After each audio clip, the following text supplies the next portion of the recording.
All right, so let's talk about this. So your boy was not able to make videos back to back like that, but I was keeping tabs on what was going on last week, the madness that was last week. So last week, the Division East of the Elite 16, the last edition of the Elite 16 happened in Nairobi, and Kasarani was the place to go to.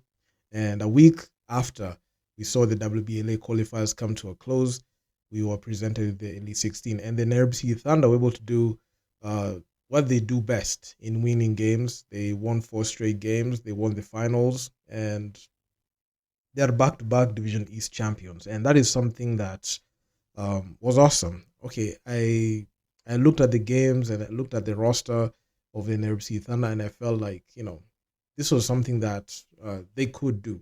And given the fact that I wasn't too confident in their roster, but at least they're able to prove me wrong at that point because I was really looking and monitoring their roster and looking at the transaction they had. They had a very quiet build up when it came to the Elite 16, but they were able to go ahead and win it. So this was a spectacular event. So I watched uh, two games. I watched CFV versus Matera Magic. That was in game day two. That was another clutch game. I was there physically at Kasarani, and in the semis, I was able to watch both semis. The Dar City versus Giants. The semis, I watched it where the Giants were able to upset Dar City, and I saw the Thunder versus CFV where the Thunder were able to blow out CFV in a fashion that was not similar to what we saw last year. So last year they matched up against the City Oilers and the game was a bit close.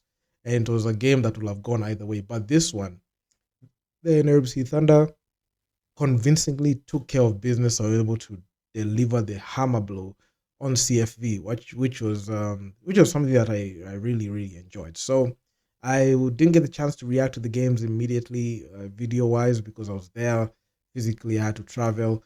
It was not easy because man, I live I live far away from that place, that venue. But we're here now, and in this one, I'm going to go ahead and talk about the Nairobi Thunder's performance and also give my honest take and opinion at the end. So stay tuned to that. And without further ado, let's just get into it.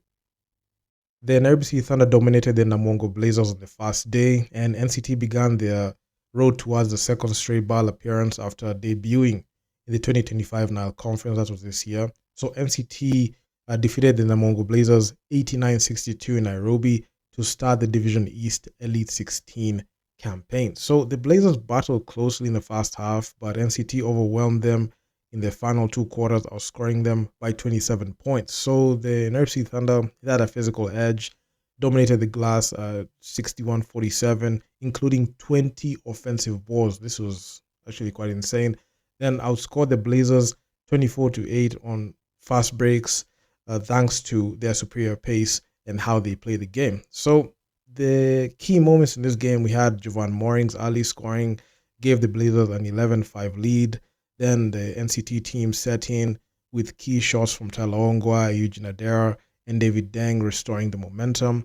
A tight first half ended the NCT up 43-40 after Lance Thomas's third three-pointer, and also Albert Odero. He exploded in the third quarter, scoring 11 in a 25-11 period that broke the game open for the Nairobi Thunder. So the top performers, he had Lance Thomas, he had 18 points. Alberto Darrow, he had 16 points, 11 in the third quarter. Derek Ogechi is 14, Tyler Ongwa is 13, and Atara Majok's 11 boards. So for the Blazers, Mooring had 15, Okello 11.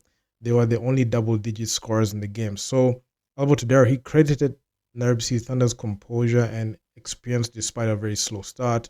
Then Dribella highlighted the Blazers' lack of cohesion, poor shot selection, and transition defense as the key reasons for the loss. So this was the first game, first win for the Thunder at the time.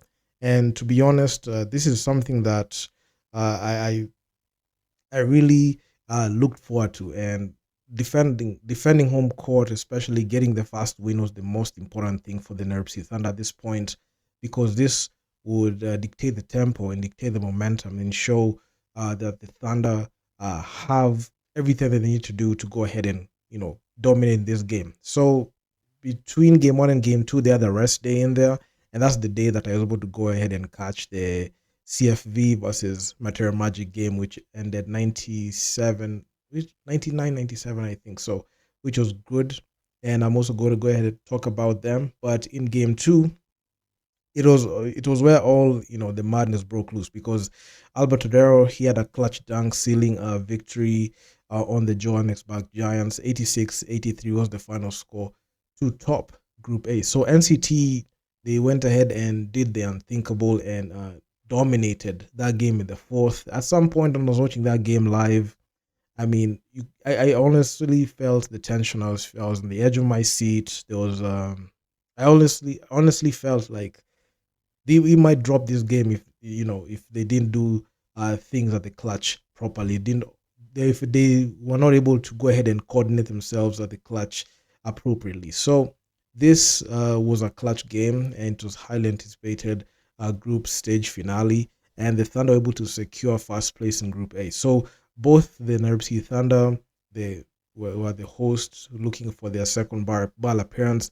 and Joburg Giants chasing their first, advanced to the semis at this point. So with the score at 84-83 and seconds left, Albert Dero drove past two defenders and hammered down a decisive dunk from the baseline to put the Nairobi Thunder up 86-83, and the Giants' final attempt to tie the game, it missed. So in this one, Albert Odero was the star of the evening, and he was dominant, and especially with that clutch dunk. And Odero and Ongwai combined both for 39 points. Albert Odero led the team with 21 points, including that clutch final dunk at the end. Atelo Ongwai, he had 18 points. Lance Thomas, he has been one of the most reliable pieces of the front court, and he was the recent acquisition by the Thunder, scored 14 points. To be honest, I was not too confident with the Thunder signings, but this guy proved to be one of the most important pieces down the stretch, especially at the front court. So NCT established a strong early lead with a crucial 8-0 run at the end of the first half with a 44-35 advantage. And the Joburg Giants, they went ahead and fought back because powered by Deng and Ozabor, they erased the deficit in the third quarter, tying the game up at 50 points at one point, and kept the pressure on until the final seconds, where we had 84-83 before that clutch dunk by Albert Odero. So this was fire, and at that point, Kasarani was filled to the brim. So 5,000 seat capacity's Kasarani Indoor Gymnasium was packed, providing a thrilling atmosphere for the hosts' team victory, which was the Nairobi Thunder. So at this point, the Thunder were at cloud nine, and they are all just waiting for the semis at this point, and they're going to match up against CFV. So this was another matchup that will land the Thunder in the same spot that they were in last year, where they were able to succeed, where they matched up against the City Oilers last year, but in this one, CFV from Mozambique. So the 109-point explosion coming in from the Nairobi Thunder, they're able to crush Beira to clinch the BAL spot for BAL Season 6. So the qualification for BAL was secured after this win because the Nairobi Thunder, they were able to convincingly win this game. It was not even close at one point, and it was something that needed to happen. So the Nairobi Thunder became the first team in this year's Division East Elite 16 tournament to reach the 100-point mark in a single game. So guard Albert Odero was the offensive star of the evening, leading the team with 32 points despite playing under 24 minutes. A remarkable 26 of his 32 points coming in the first half. So Albert Odero had a dominant first half, and the reason as to why he didn't play that much was the 3 fouls that he had. So, but the dominant performance by the Nairobi Thunder, the Thunder's victory was a blowout, with the team leading by as many as 40 points and taking a commanding 52-32 lead during halftime. So they continued their momentum to the third quarter, winning it 31-16. So the team depth and paint control was the difference in this one, because NCT showcased strong interior play, dominating the paint with 56 points compared to Bears 32. Their bench players, including David Deng and youngster Paul Lewino, was significant so significant minutes in the final quarter and maintained the momentum with Owino scoring the basket that put the team over 100 points. And it was a standing ovation. You could see at least he was able to get some minutes in there. So there was unfinished business, as Coach Bradley had put it. And he stated that the team's mission was to get back to the BL, to right their wrongs from their debut last year, emphasizing that securing the ticket is just the first step. So at this point, the Thunder didn't even have enough. That didn't have to do too much. Didn't have like that pressure to go ahead and win even the finals. But they just did it for the fans. And this one, they had already secured a spot in the BAL Season 6 edition, which was something that needed to happen. So in the finals, the NBC Thunder, they were able to get crowned the Division East Elite 16 champions, and they already qualified for BAL, just like I said, in the semis. So the NBC Thunder defeated the Joburg Giants again, 94-84, in the East Division finals. And you could look at the way the Joburg Giants played. They made sure that the games against the NBC Thunder were clutch. And the Thunder were on edge, especially when they're playing the Joburg Giants. And seeing the way the game was, the way the game panned out, my God, this was a very good matchup. I was really gearing towards the Nairobi Thunder versus Dar City matchup because I felt like Dar City and Nairobi Thunder were on collision course, but the Joburg Giants made sure that was not possible, and the Joburg Giants were able to beat the Dar City team, and it was a crazy game, which I'm going to go ahead and talk about in my next video. So this marks the second consecutive year where the Thunder have won the Division East Elite 16 title on their home court, which is the Kasarani Indoor Gymnasium. So the Thunder led from start to finish, opening with 11-2 lead and winning in the first quarter 28-17. So they extended the lead to a game high 22 points, which made the score 45-25 in the second quarter, and again in the third 83-61. So the Joburg Giants mounted a comeback in the second half, cutting the deficit to as low as 9 points, 91-82 in the final minute. So the top performers for the Nairobi Thunder, we had Tyler Ongwai, who was the captain, and Antarma Jock was center. Both led the team with 17 points and 14 and 4 rebounds each. Albert Odera contributed 14 points. Eugene Adera led the team with 12 boards and was just 2 assists shy from a double-double at this point. And this was the very good performance coming in from the Thunder because they needed to go ahead and win it and win back-to-back Division East championships. So, I mean, the coaches had their things to say. So, Ngwenya, for the coach from the Joburg Giants, he admitted the poor start was costly and praised the Thunder's impressive shooting, over 50% from downtown. And Coach Brad Hibbs, he praised the team for keeping a clean slate and beating a great team twice, acknowledging the vital support from the home fans. NCT had a good performance, don't get me wrong. I was a bit skeptical with the signings that they brought in. I feel like the roster that they had 2024 last year is stronger than what they got right now, but still they're able to get the job done, and that was the most important thing. And given the fact that they were very quiet and they were going out of character, especially with their quote unquote like silence to the build up to the Elite 16, that really shocked me a bit. But at least they were able to go ahead and win the games. And one fun fact that I noticed, all the teams that the Thunder played, all of them went through the first round. It's only the Thunder that got in through the Elite 16, which was something that they had worked on for the better part of winning the Division East Elite 16 last year.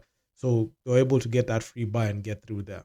So this was one of the best performances, and I'm looking forward to seeing the Nairobi Thunder be able to right the wrongs from BAL Season 5, because as you know, BAL Season 5 was the worst we've seen the Nairobi Thunder look. They had a 1-5 record.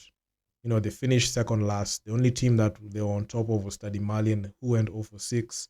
The Thunder, with their 1-5 record, had the worst point differential in the Nile Conference. Even with MBB not being able to qualify, there was no chance for the Thunder, even despite the Thunder winning one game. And the thing is, the Thunder won that game against MBB, and they beat a team that didn't even make the playoffs. So that goes to show you the Nile Conference was tough, and the team from the Nile Conference went ahead and won it all. That was Al Ahly Tripoli, and APR finished third. So I can dare say the Nile Conference was tough, but the Sahara Conference and the Kalari Conference still offered like the same. They had the same effect, but the teams that dominated came from the Nile Conference, where the Thunder were. So I can say the Thunder played against the best of the best, and they're going to play again in the Nile Conference.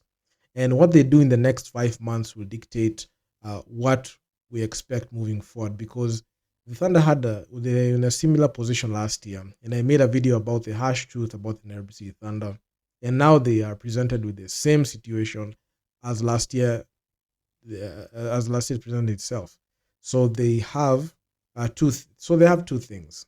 They have to make sure to go ahead and complete the three-peat for KBF, and B, be adequately prepared for the Basketball Africa League, and don't mix the two. So, and also try your very best to retain some of the players that you had, and if you're going to lose players, make sure to get people who can complement or even fill in the holes that they had there, because now they have the acquisition of Chase Adams. I'm not sure if he's going to get brought back. Lance Thomas, not sure he's going to get brought back. Last year they had Aterma Jock in the Elite 16, and he left to ASVL de Dakar in Senegal. So will Aterma Jock will he stay for that? Will the Thunder be able to create a package that will incentivize this guy to come back at that point? Only time will tell, because this is a very fluid situation. A lot of players are looking towards going to situations where they're going to succeed.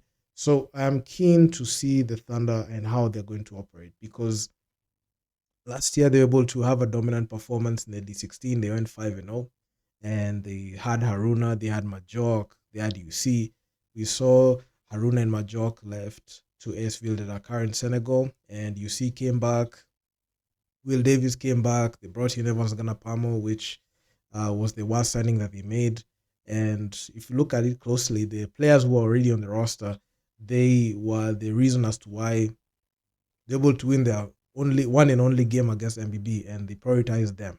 So will the Thunder be able to improve and even at least make the BAL postseason? Because if they're not able to make it, and it's the same situation, the same situation as this past year in BAL season 5, it's just going to be reflecting poorly towards their performance, because they'll only be known as a regional team and not a team that can be able to mix it up with the best in the continent. Because yes, the Nairobi Thunder have shown that domestically they are good, and in East Africa in the Elite 16 has proven that they are very good.